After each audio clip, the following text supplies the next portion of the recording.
ايوه. هو انت على فكرة انا مش عاجبني اللي احنا بنعمله ده. نعمل ايه؟ احنا بنتفرج بس. انا بتكلم بجد، احنا بنتفرج وبنتبسط. انا مش فاهم الناس دي عايشة ازاي. تفتكر ازاي بيقدروا يحترموا نفسهم؟ هو في احترام اكتر من كده؟ يا اخي انا بحترمهم. كمان هو ده وقت تأمل؟ يعني اكيد في حد محترم في الدنيا. زي مين يعني؟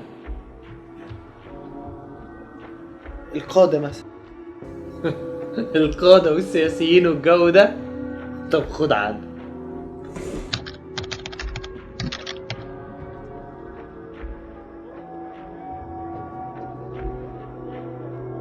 ممكن يكون القادة السياسيين مش كويسين، انا اقصد القادة بتوعنا. القادة بتوعنا؟ طب شوف بنفسك.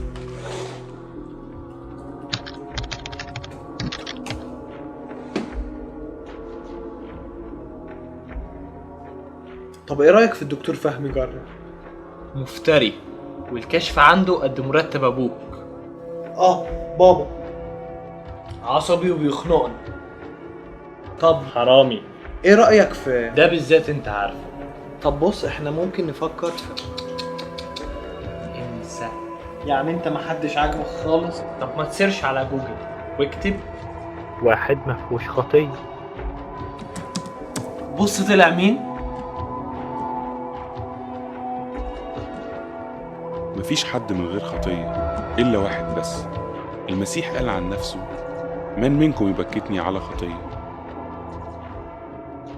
وفي ناس تانية قالت عنه: إني لا أجد علة في هذا الإنسان. بيلاطس البنطي. هذا لم يفعل شيئا ليس في محله. اللص المصلوب. بالحقيقة كان هذا الإنسان بارا. قائد المئة الروماني الذي لم يفعل خطية ولا وجد في فمه مكر. بطرس الرسول.